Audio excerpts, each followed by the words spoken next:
اللہ وہ معبود برحق ہے کہ اس کے سوا کوئی عبادت کے لائق نہیں، زندہ ہے، سب کو تھامنے والا، اسے نہ اونگ آتی ہے نہ نیند۔ جو کچھ آسمانوں میں اور جو کچھ زمین میں ہے سب اسی کا ہے۔ کون ہے کہ اس کی اجازت کے بغیر اس سے کسی کی سفارش کر سکے؟ جو کچھ لوگوں کے روبرو ہو رہا ہے اور جو کچھ ان کے پیچھے ہو چکا ہے اسے سب معلوم ہے، اور لوگ اس کی معلومات میں سے کسی چیز پر دسترس حاصل نہیں کر سکتے۔ ہاں، جس قدر وہ چاہتا ہے اسی قدر معلوم کرا دیتا ہے۔ اس کی بادشاہی اور علم آسمان اور زمین سب پر حاوی ہے، اور اسے ان کی حفاظت کچھ بھی دشوار نہیں۔ وہ بڑا عالی رتبہ ہے، جلیل القدر ہے۔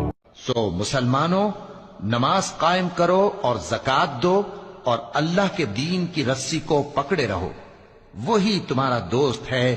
سو وہ کیا خوب دوست ہے اور کیا خوب مددگار ہے۔